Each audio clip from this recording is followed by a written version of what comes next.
Ladies and gentlemen, Good evening. are you ready? Okay, here we go. You're listening to the Deal Room Podcast. Join us as we bring you the inside scoop on business sales and acquisitions. Get across trends in the area and hear the industry's best recount their real-life tips, traps, and experiences. Now, here's your host, Joanna Oakey. Hi, it's Joanna Oakey here, and welcome back to the Deal Room Podcast, a podcast proudly brought to you by our commercial legal practice, Aspect Legal. Now, in this episode, we're sharing some of the insights we covered in our recent exclusive workshop on earnouts.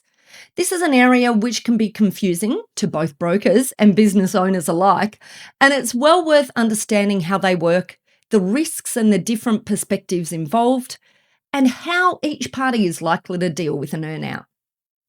If you're interested in insights and workshops like this, great news. We have a library of insights available to business brokers and advisors that we work with and for clients too.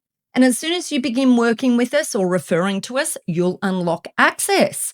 We also have a heap more in store coming up, including AI workshops, because things are just moving so fast in this sphere, and more hands-on training like this. So if you'd like to get in touch to find out more about getting started, check out the show notes or send us an email at partners@aspectlegal.com.au. Of course, we'd love to work with you. And now, without further ado, let's get stuck into earnouts with this episode of the Deal Room Podcast. So we're talking about what an earnout is. We're talking about earnouts versus vendor finance. We're talking about common mistakes, pitfalls, and risks. Some more stories, and actually one of the main things I really wanted to talk to you about that's not in the agenda, but it's actually going to be a lot of our discussion, is what we do from a legal perspective to control the risk in earnouts, because I just think it's really one of those areas that it's super important that you understand what we're doing from a legal perspective, or the legal wrangling forwards and backwards, so that you can help to sort of guide the discussion right at the beginning. And to get clarity of the earnout.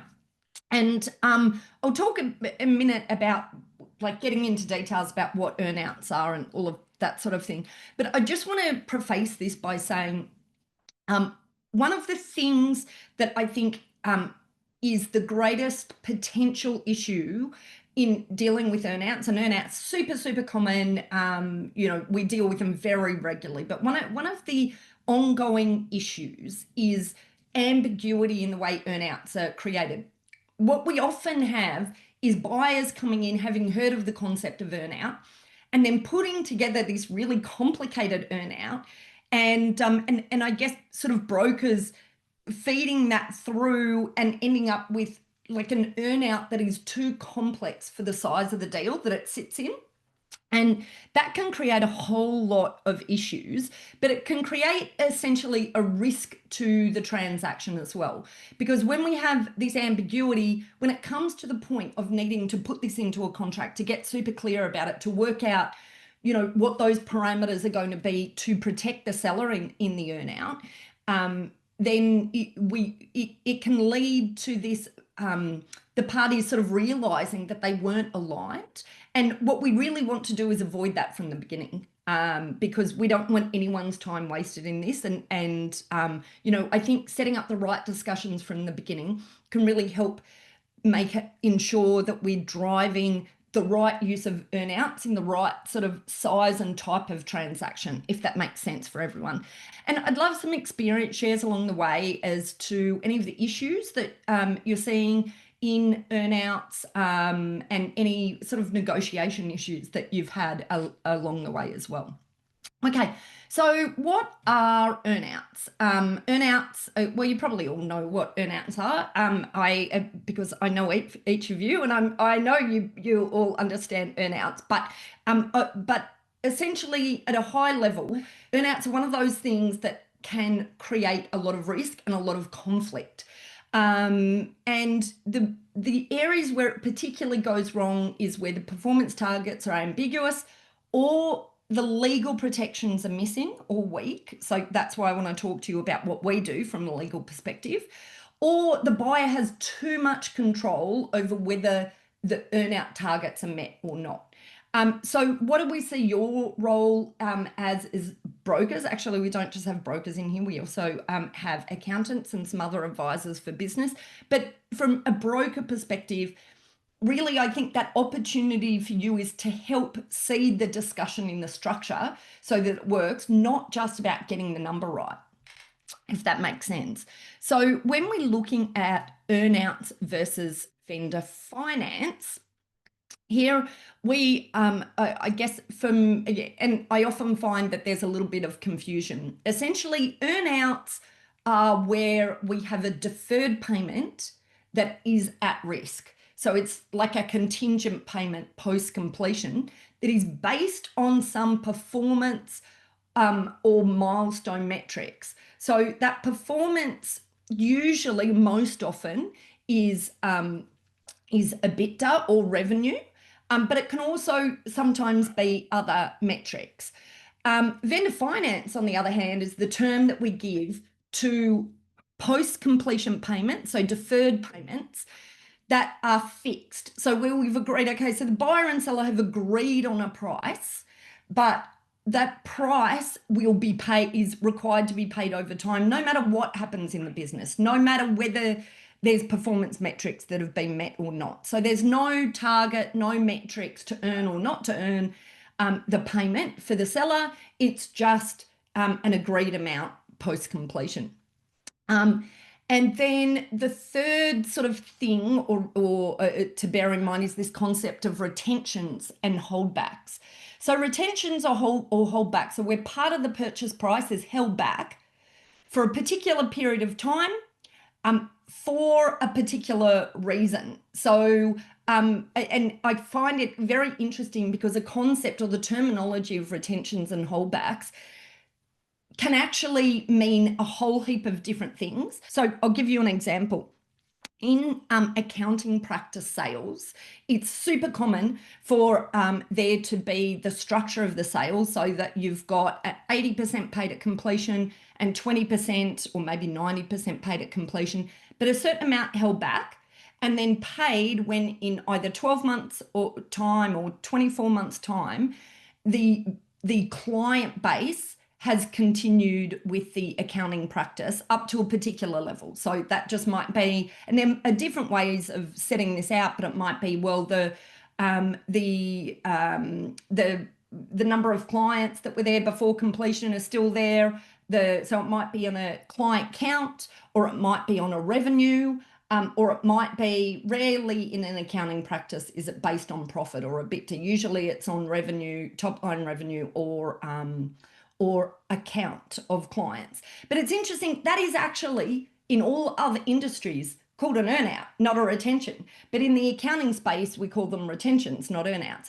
So it's just sort of essentially the concept being, and from the accounting world practice sale perspective, it's about holding back money to ensure that the assets have transferred.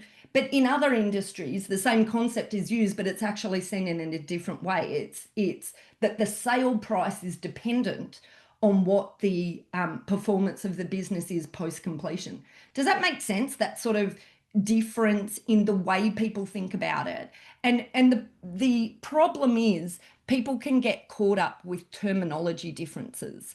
But the approach to all of this is to not get caught up with terminology differences, but just to really understand what is happening in the approach of what are the mechanisms for us to meet our targets and how are those targets calculated. So what we're seeing in the market right now, and it's not even just in the market right now, just generally speaking, earnouts are very common in 2 million plus business or share sale size.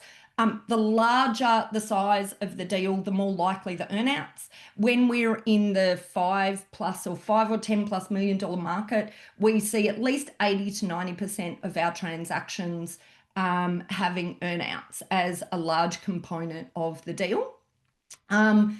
And the typical earnouts that we see here in Australia are 10 to 20% of the total sale price. When we have an offshore buyer, sometimes there's pressure to have that earnout component a lot higher, because in many offshore markets, there's a tendency to a higher sort of at-risk component in transactions. The earnout periods usually last in transactions that we see between 1 to 2 years, but they can extend up to 5 years, and I've said here even in rare cases up to 7. Every now and again we'll get a 7-year earnout, which is a long period of time. Obviously our sellers don't like that, but the reason a seller might agree to that is if actually what they're getting is a significant upside as a result of the longevity of the earnout period. Okay, so what are our risks in earnouts? So I guess 3 common risks as to why earnouts don't trigger, which may or may not surprise you. The very first thing is that the business doesn't perform and doesn't meet the targets. So there's been an issue with the business post completion, essentially, and usually this is it's sometimes as a result of changing market conditions, but sometimes it's as a result of the fact that the business hasn't been run in the same way as the sellers run the business, or the seller or the business has had some sort of owner founder dependency that hasn't carried over or been able to carry over.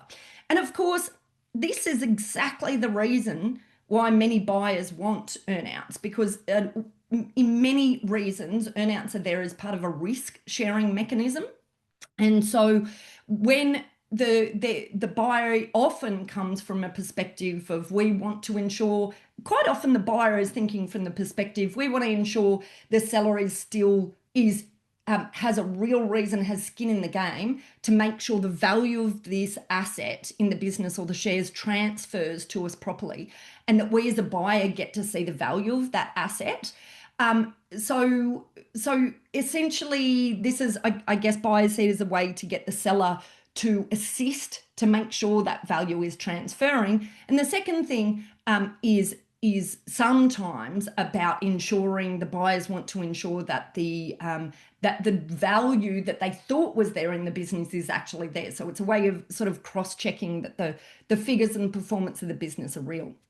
So it's not a surprise that the number one reason we see, and actually I just have to say, we don't see very often sellers not hit their earnout targets, but I have so many discussions in this world of business sale and acquisitions. I know it's the number one complaint of many sellers who I speak to, that they feel that in their transaction that, and they'll often carry this, I'll have these discussions, they'll carry this issue with them for years and years and years. I sold my business way back when, we had this earnout, I didn't get it, and, I'm aggrieved, but I started talking to my mates and I worked out no one gets their earnouts.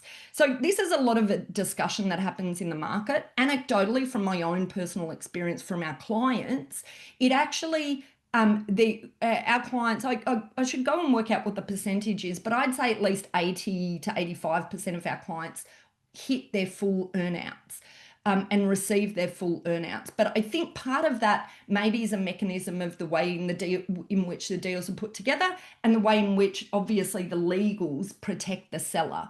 But there are some things that we can't protect, and business performance is one of those things that we can't fully protect against. Of course, one of the ways that we, a seller, can have some control over business performance is continued involvement in the business post-completion. And so we can help achieve that. But if a seller doesn't want to be part of the business post-completion, which happens with some sellers, then the performance of the business or a decline in the performance of the business really is about market conditions. Of course, there's very little that can be done about that. Okay, so the number two reason is that the earnout targets aren't hit is just because the sellers have decided to take themselves out before the earnout period has finished. And it's fascinating actually talking to sellers who have gone through that process of essentially running their own show and then ending up in this business where they're being, I guess, where they're not making the shots anymore. And in many instances when sellers haven't hit their earnout targets, haven't received their earnout payment, it's because they haven't stuck around for long enough to ensure that the business hits those targets. Or they've had a connection to the earnout that requires that they stay in the business for the earnout period, and they've simply said, look, I'm out of here. I don't want to do this anymore. I don't want to work under that buyer. And of course, that's their decision. I guess for you guys as brokers, or girls, you people as brokers, the thing that you need to think about is when you're talking to your sellers about earnouts, I do think it's important for them to be able to understand what it will feel like for them to be in a business and working for a business. I think we had a hand there. So if you want to throw a question on the chat, just throw it on there, and I'm happy to, or if you want to make a comment, I'm happy to throw the mic to you as well if there's anything that you have as a response to what I'm saying there. So the number 3 reason is because buyers change key things in the business that impact the ability of the business to hit the revenue targets or the EBITDA targets or whatever those targets are. And of course, this is the key thing, or one of the key things that we're really trying to protect against from a legal and contractual perspective, because it's this element here that the buyer might cause the reason for the earnout target not to be hit as the thing that we want to absolutely be thinking really clearly about and making sure we have protections in the contract around. Okay, so war story. So I've talked to you about, an example we saw. I talked to you about an interesting case. And when things make it to court, I think it's super interesting because it means that there has been so much ambiguity that the parties haven't been able to settle it. They've ended up in court. And in that last case, it was so ambiguous that 2 levels of court came to a different conclusion. So this third sort of type of example that I want to talk to you about is the things that I hear anecdotally. So these are the things that people tell me time and time again. So the first one is the earnout survivors club. I've borrowed this phrase from a podcast guest that I had years and years ago, and she said, she knew she'd sold her business for a great price, and she'd had so many conversations with other founders who'd sold their business, and she felt that they were all part of this earnout survivors club where sellers accept earnouts, get into the deal because they think they have to get into the post-completion period, hate it so much that they just will often leave the business and walk away often from hundreds of thousands, sometimes millions of dollars, simply because they can't bear working to the buyer's tune anymore.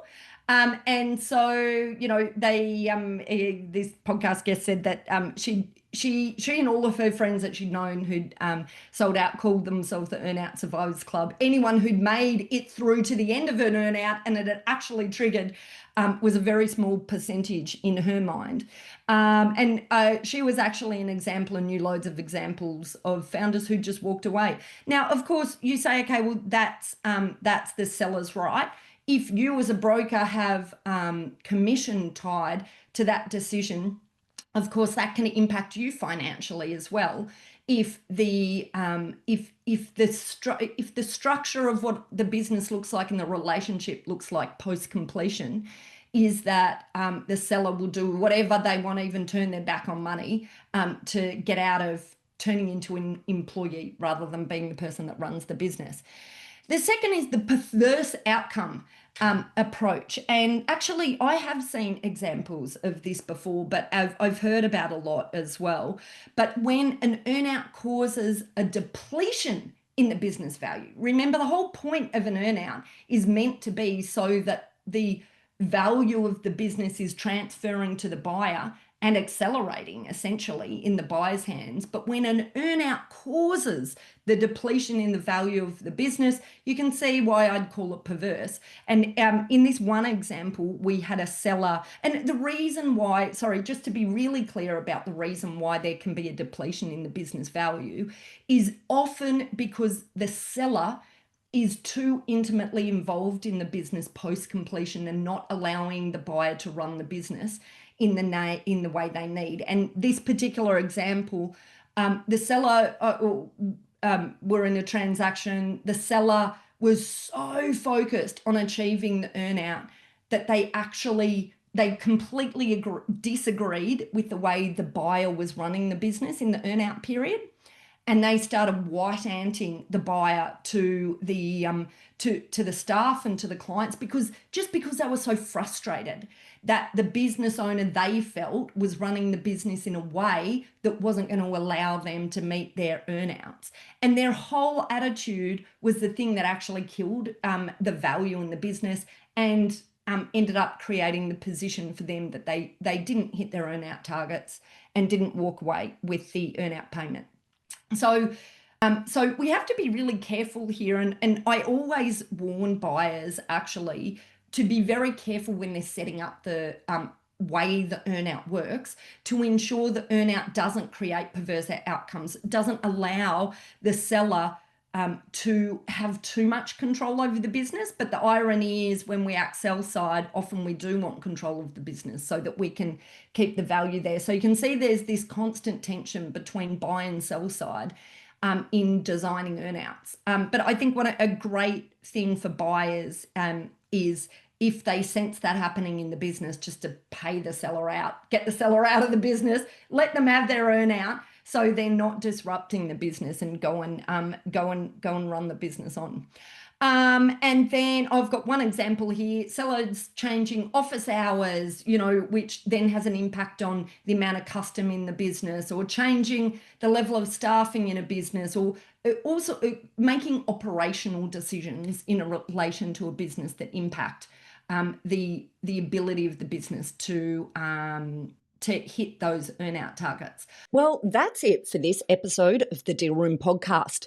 We hope you're now primed for your next deal with these pointers and have enjoyed these fascinating insights. Now, if you'd like more information about this topic, then head over to our website at thedealroompodcast.com, where you'll be able to download a transcript of this episode, as well as access any contact details and any other additional information we referred to in today's podcast.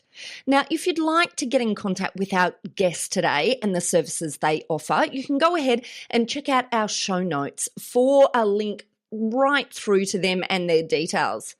You can also book in directly with our legal eagles at Aspect Legal if you'd like to soundboard your next steps, discuss a legal question, or find out more how we can assist, whether that's with buying or selling a business, or perhaps somewhere in between. Now, don't forget to subscribe to the Deal Room podcast on your favourite podcast player to get notifications whenever a new episode is out.